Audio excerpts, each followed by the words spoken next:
Olá, bom dia. Eu quero saudar todos com a graça e a paz do nosso Senhor Jesus Cristo, amém? E para nós continuarmos a nossa exposição no livro de Jó, que nós temos exposto, eu quero convidá-los então a abrirem no capítulo 19, hoje pela manhã. Capítulo 19 do livro de Jó.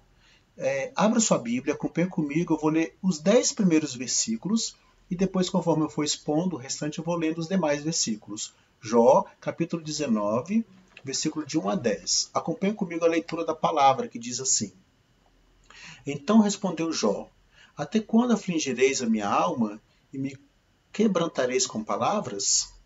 Já 10 vezes me vituperastes, e não vos envergonhais de injuriar-me. Embora haja eu, na verdade, errado, comigo ficará o meu erro. Se quereis engrandecer-vos contra mim e me arguis pelo meu opróbrio, sabei agora que Deus é que me oprimiu e com a sua rede me cercou. Eis que clamo violência, mas não sou ouvido. Grito socorro, porém não há justiça. O meu caminho ele fechou e não posso passar, e nas minhas veredas pôs trevas. Da minha honra me despojou e tirou-me da cabeça a coroa. Arruinou-me de todos os lados, e eu me vou, e arrancou-me a esperança como a uma árvore. Vamos orar? Deus querido, queremos te agradecer pelo dia de hoje, pedir que o Senhor nos ilumine nesta manhã, nos dando o entendimento da tua palavra. Sabemos, Pai, que os nossos pecados tentarão nos impedir de entender a tua verdade. Por isso queremos confessá-los, pedir perdão, que o Senhor nos limpe do mal que temos feito, que temos sentido, que temos pensado, que temos desejado. E que agora, Deus querido, possamos estar totalmente abertos a ouvir a mensagem da tua palavra. E que ela entre em nossos corações e nos mude, nos dando poder para viver o teu evangelho. É em nome de Jesus que pedimos. Amém. Muitos de nós já tivemos algumas experiências nas quais nos sentimos derrotados, fracassados e sozinhos. Eu quero dar alguns exemplos de experiências que mostram isso. Pense naquele garotinho que é o goleiro do time. O jogo está empatado e tudo que ele tem a fazer é impedir que aquela bola entre no gol para que o time dele vá pelo menos para o empate. Mas nos minutos finais, o adversário dá um chute e ele erra. E ele faz um frango. E de uma forma despretensiosa a bola entra no gol e ele falha. Pense o quão devastado, o quão triste esse garotinho não fica. Mas ele olha para o lado e o pai dele está sentado na arquibancada. O pai dele está sentado olhando para ele, sorrindo para ele. E ele diz, tá tudo bem, eu estou aqui. Ou imagina aquela menininha que vai para o recital de piano. É o primeiro recital dela. Ela vai apresentar para um grupo de pessoas. E no meio do recital, ela tem um branco. Os dedos paralisam. Ela não consegue tocar. Ela olha para o auditório e a mãe dela está sentada na primeira fila. E a mãe dela está olhando para ela com um olhar de paciência, amor, carinho e compaixão. E ela diz com um sorriso no rosto, tá tudo bem, eu estou aqui. Todos nós precisamos de pessoas assim, próximas de nós, em momentos difíceis. Todos nós precisamos de alguém que fala, tá tudo bem, eu estou aqui, quando as coisas não vão bem no trabalho, quando não vão bem em casa, quando não vão bem dentro da gente mesmo. Todos nós temos esses momentos em que as coisas não vão bem, o dia está ruim.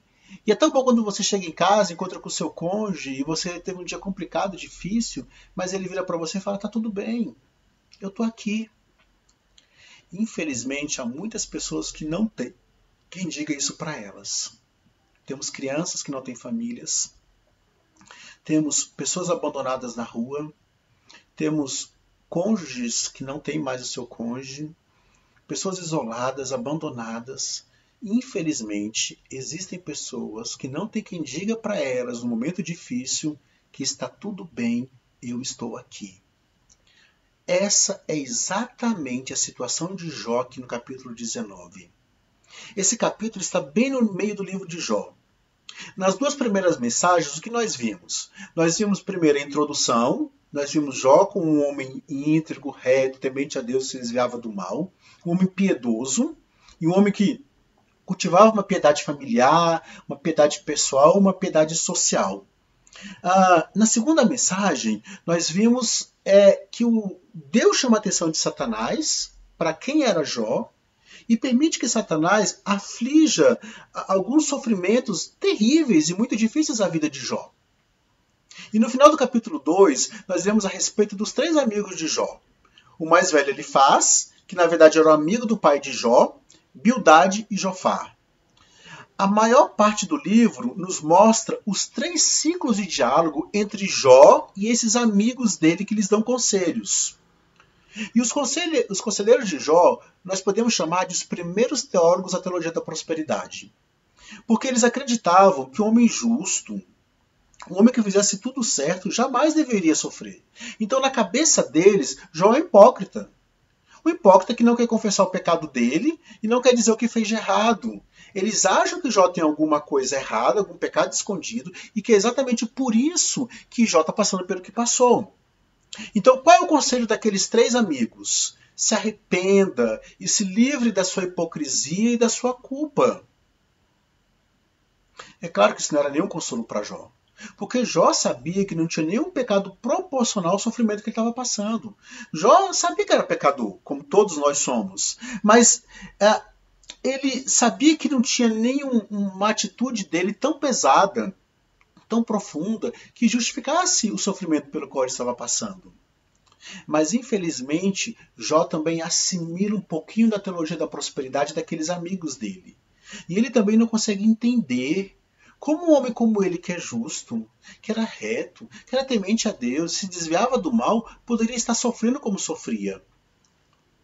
Então os amigos de Jó acusam Jó e Jó não responde. E depois Jó fala que ele não tinha nenhum pecado proporcional ao sofrimento, que baseado na própria justiça dele, ele não podia ser acusado de hipocrisia.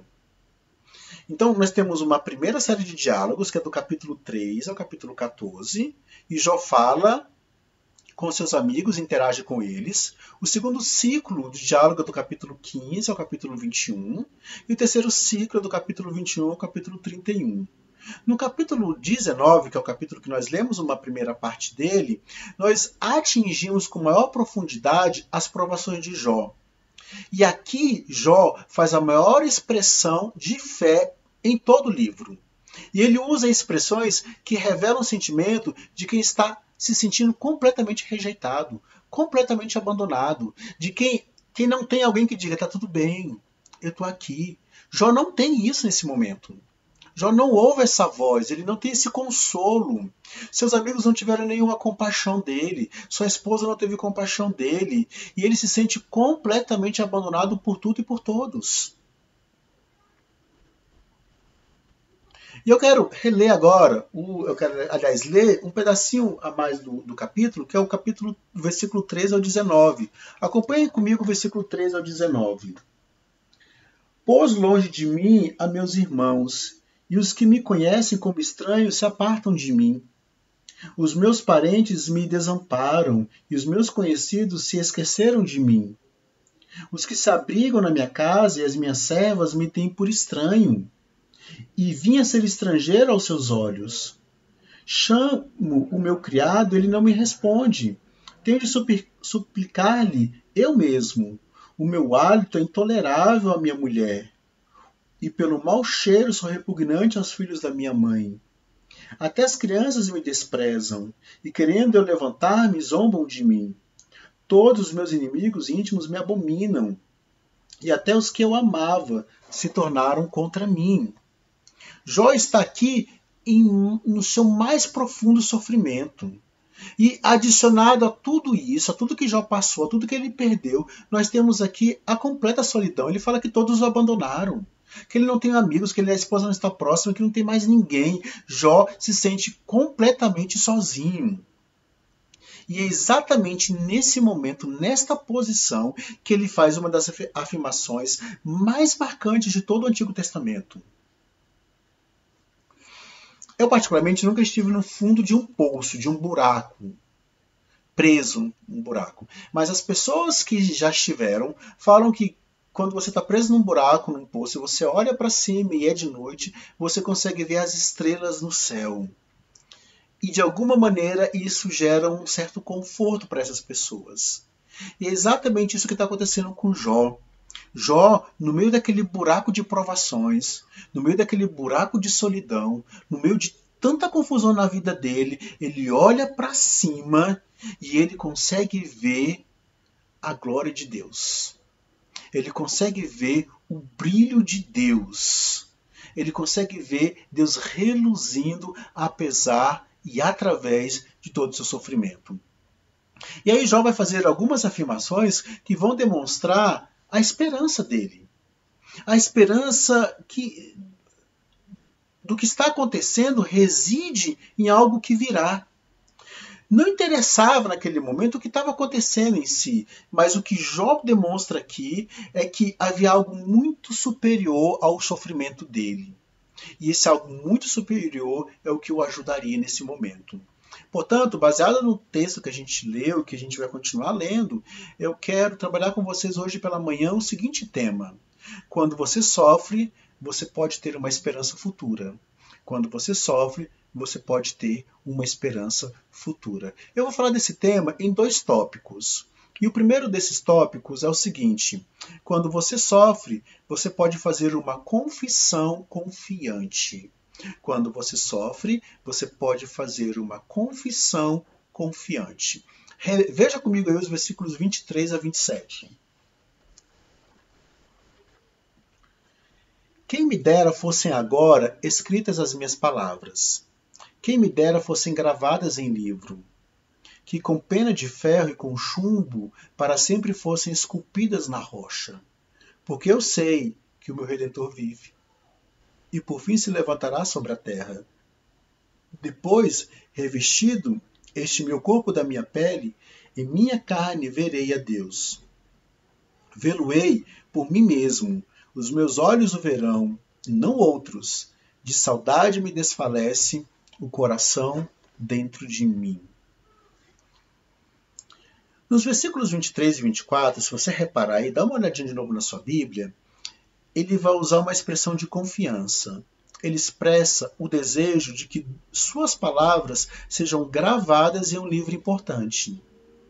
E a mesma palavra usada aqui no livro é usada para decreto. É um livro que tem importância e por isso deveria ser preservado. Então, Jó tem essa esperança que as palavras dele sejam escritas em um livro que será tido como um decreto e que tem uma importância tão grande que deveria ser preservado. É mais ou menos assim. É Jó dizendo, presta atenção no que eu estou dizendo. Presta atenção no que eu vou dizer agora. O que eu vou dizer agora é muito importante. E Jó deseja que o que ele falasse naquele momento deveria ser preservado em um livro. Na verdade, ele usa o termo que essas palavras deveriam ser gravadas em uma rocha com uma pena de ferro. Ele queria que as palavras dele perdurassem por eras, por séculos. E não é exatamente isso que está acontecendo agora? 4.000 anos depois, nós estamos lendo as palavras de Jó. O Espírito Santo preservou para nós essa grande esperança de Jó. E nós estamos hoje debruçados, lendo, estudando, refletindo nessas palavras. As Escrituras vão falar sobre elas mesmas, que elas são mais firmes e certas do que palavras escritas numa rocha. O Salmo 119 diz assim: que para sempre as suas palavras estão marcadas nos céus. Deus é eterno e a palavra dele é eterna. Essa palavra de encorajamento para Jó é eterna. Ela era para Jó, ela é para mim, ela é para você. Então, quando nós examinamos a esperança de Jó no futuro, nós sabemos que é uma esperança certa. As promessas nas quais depositamos as nossas esperanças são aquelas registradas na Bíblia, nas Escrituras. E isso nos lembra a importância de conhecermos a própria palavra de Deus. Você nunca vai ter a piedade de um Jó, de um Calvino, de um Lutero, de um Jonathan Edwards, de um David Brainerd, sem que você conheça profundamente a palavra de Deus. Então você deve ter uma prática diária de meditar nessa palavra. Você deve ter uma prática diária de orar em cima dessa palavra. E só quando você conhecer essa palavra, você vai poder, de fato, compartilhar dessa esperança futura que Jó teve naquele momento. Então preste muita atenção. Ao analisar essa confissão maravilhosa, nós vemos algo que é experimental. É uma confissão que flui da experiência de Jó com Deus.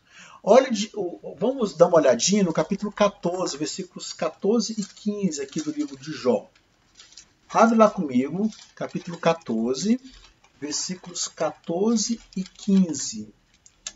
Diz assim: morrendo o homem, porventura, tornará a viver? Todos os dias da minha luta esperaria até que eu fosse substituído. Chamar-me-ia e eu te responderia, teria saudades da obra de tuas mãos. O que Jó está fazendo aqui é, ele está se perguntando, será que tem alguma coisa depois dessa vida? E olha Jó, capítulo 16, versículo 19.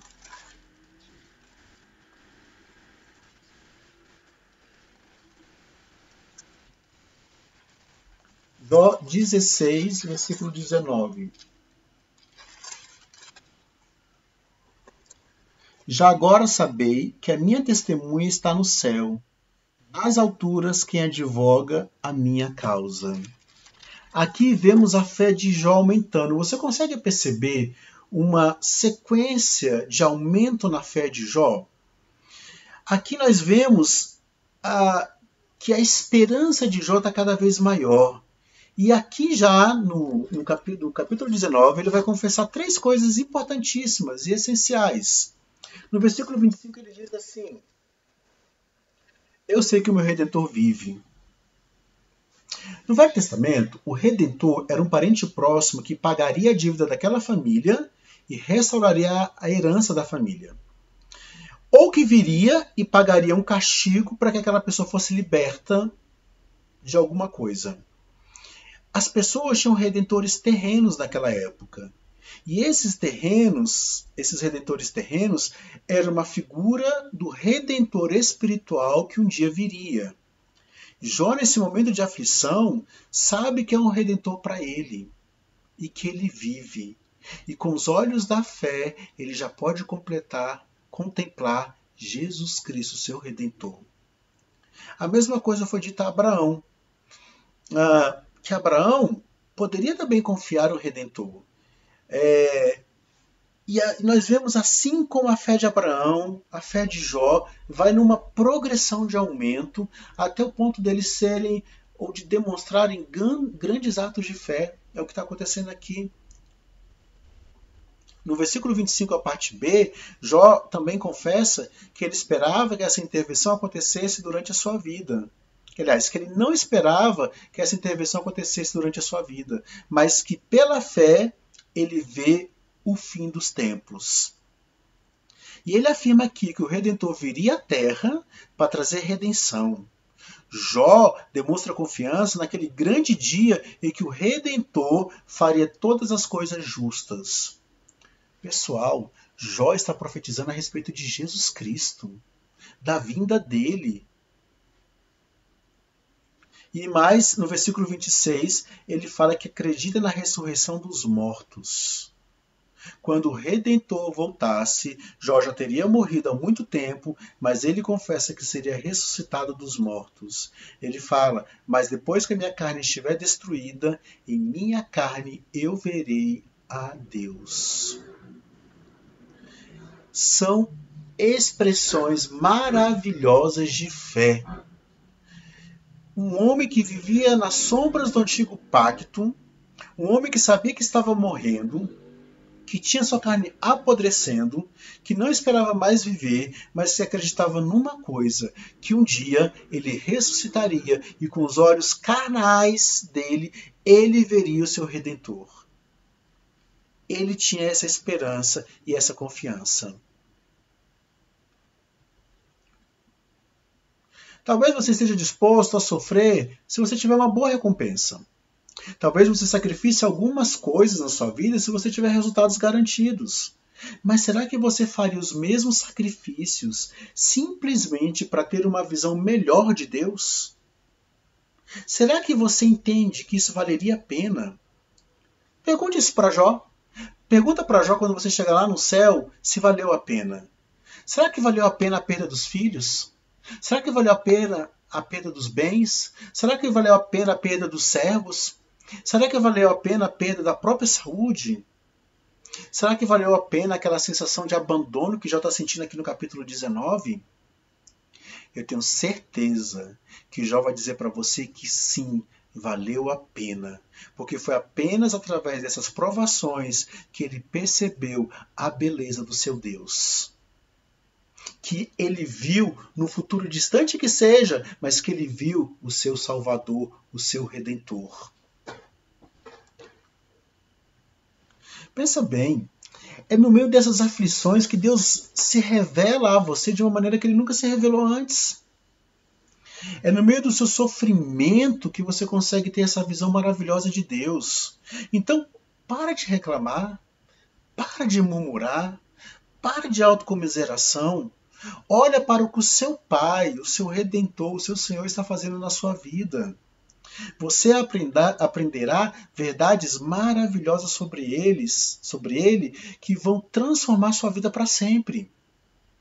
Jó viu o Salvador. Jó foi levado a entender que ressuscitaria dos mortos.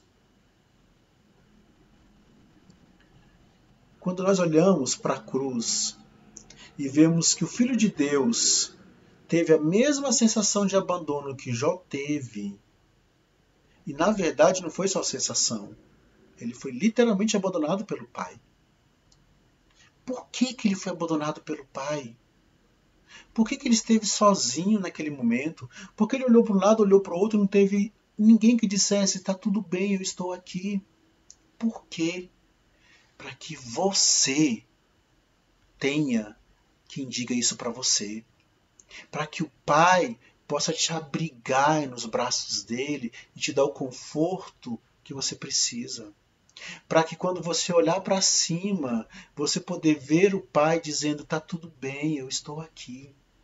Foi para que você não fosse abandonado que Jesus foi abandonado, porque ele substituiu você. E o abandono que você merecia receber, ele recebeu no seu lugar, para que você receba o aconchego que ele merecia receber.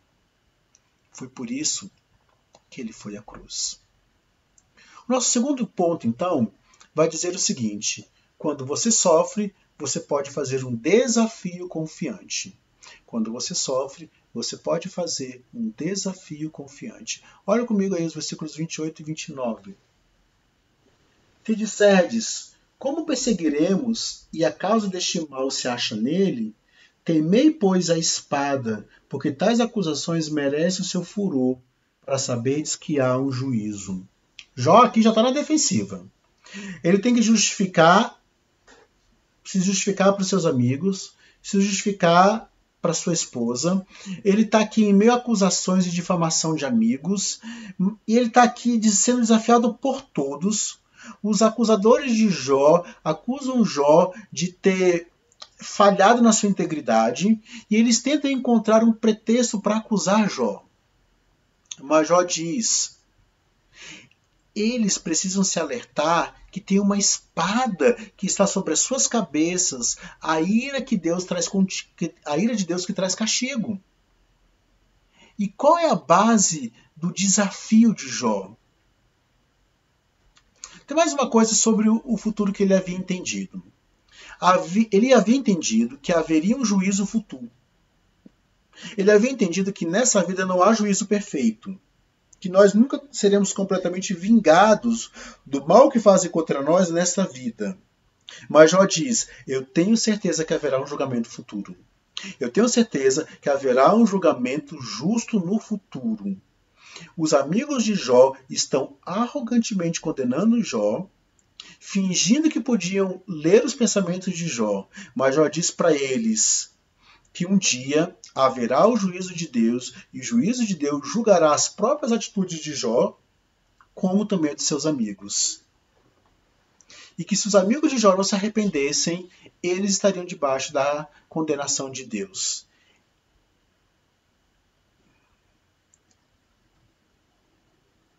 Alguns nessa vida vão receber o justo juízo, mas todos os seus pecados exigem um juízo perfeito. E as boas obras de muitos serão evidentes ainda nessa vida, mas é no juízo que todas as coisas se farão manifestas. Não pense que os juízes deste mundo julgarão todos os seus atos com a justiça que deve ser feita. Não creia que a vingança desse mundo vai conseguir aplacar toda a ira daqueles que forem injustiçados. Só o justo juízo de Deus e a justa vingança de Deus poderão aplacar definitivamente toda a sede de vingança e de justiça. Todas as coisas serão julgadas de forma adequada e de forma perfeita no justo juízo de Deus. E eu te pergunto, qual vai ser o seu estado naquele dia? Quando você estiver em frente ao juiz, como você estará? Ele vai revelar todos os seus pecados de pensamento, de palavras, de desejos, de obras. E você terá apenas um veredito: culpado. Culpado. Você estará debaixo de condenação e apenas uma forma de esperança naquele dia do juízo. O juiz vai falar: sim, você é culpado, mas está coberto por minha justiça. Por isso, você é inocente. Pode entrar no céu. Essa é a esperança de todos nós crentes naquele dia. A nossa esperança não reside nas boas obras que a gente faz. Ela não reside da gente ser bom, da gente ter feito certo. Ela reside no fato do Filho de Deus ter morrido por nós e dele decretar a justa e verdadeira justiça. Agora, para você que ainda não tem esse Filho de Deus como Senhor da sua vida, eu digo para você, naquele dia será muito tarde para o arrependimento. O dia da sua morte será muito tarde para o seu arrependimento. Você morre e o livro se fecha. Cristo volta e os livros são fechados. Você vai desejar ter se arrependido, mas será tarde demais. Mas hoje, agora não é tarde. A Bíblia diz que hoje é o dia do arrependimento. Agora, neste lugar, esse é o momento para você crer no Senhor Jesus Cristo. Então, você poderá olhar para o juiz com confiança. Não desperdice as suas provações, pois é através delas que você pode aprender coisas preciosas sobre Deus. É nas provações que o céu começa a brilhar de forma mais maravilhosa e intensa. Nós precisamos pensar mais sobre o céu. E quando sofremos, quando somos rejeitados pelos homens, quando os nossos corpos estão sendo destruídos pela dor, quando nós perdemos os nossos entes queridos, filhos, cônjuges, amigos, o céu se torna ainda mais precioso. Há um grande general chamado Robert E.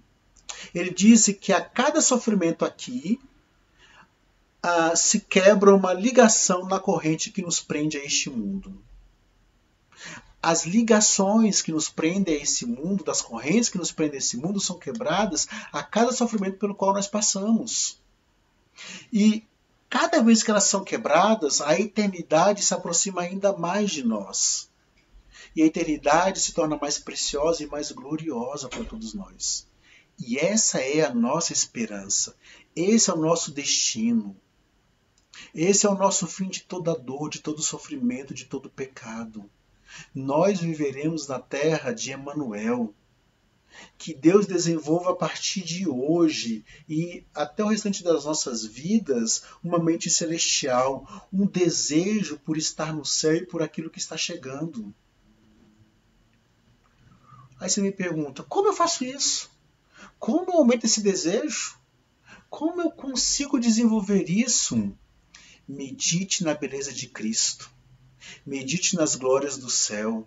Medite na comunhão que teremos, na libertação do pecado, na reunião que acontecerá com os amados que se foram.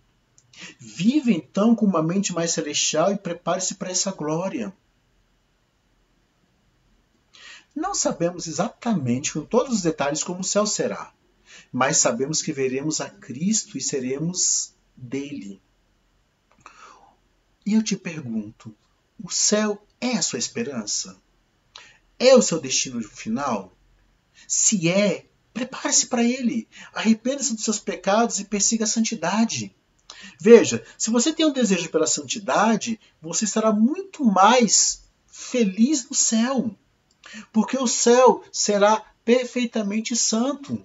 Mas se você não tem um desejo pela santidade, você não será feliz no céu. Porque só os que desejam santidade vão querer ir para o céu. Nós, vez ou outra, ouvimos as histórias de alguns missionários, de alguns cristãos que estão sofrendo em países que perseguem o evangelho, que não permitem a pregação do evangelho. E a primeira atitude que a gente tem na cabeça é: vamos mandar dinheiro. Vamos mandar dinheiro, vamos mandar ajuda para essas pessoas. E muitas vezes, meus queridos, a gente pega os nossos bens, pega o que nós temos e vamos só acumulando nessa vida. Não pensamos em missões, não pensamos em ajudar aos necessitados, não pensamos em ajuntar tesouros no céu. Mas deixa eu te falar uma coisa. Se você perseguir a santidade agora, você estará juntando tesouros no céu. Você estará preparando o lugar para onde você vai. Manda o seu tesouro para lá. Para de acumular tesouro na terra. Prepare-se para o céu agora, acumulando tesouros aonde realmente importa, onde a traça e a ferrugem não podem corroer. Aprenda com Jó. Aprenda a ter a esperança futura que Jó teve. Você tem a revelação completa. Você tem tudo aí na Bíblia para desenvolver essa esperança. Jó não tinha nada disso. E ainda assim ele desenvolveu. Então você tem muito mais condição do que Jó teve de desenvolver essa esperança. Que Deus te abençoe. Que Deus te sustente. E Deus desenvolva dia após dia a esperança futura que você terá nas glórias eternas. Amém. Vamos orar. Obrigado, Pai. Obrigado pelo dia de hoje. Obrigado por essa mensagem, pela palavra vinda do Senhor. Que o Senhor nos ajude a termos a esperança futura que Jó teve. Que o Senhor nos ajude a declarar essa esperança e a viver a partir dela. Te pedimos isso em nome de Jesus Cristo. Amém. Que Deus os abençoe.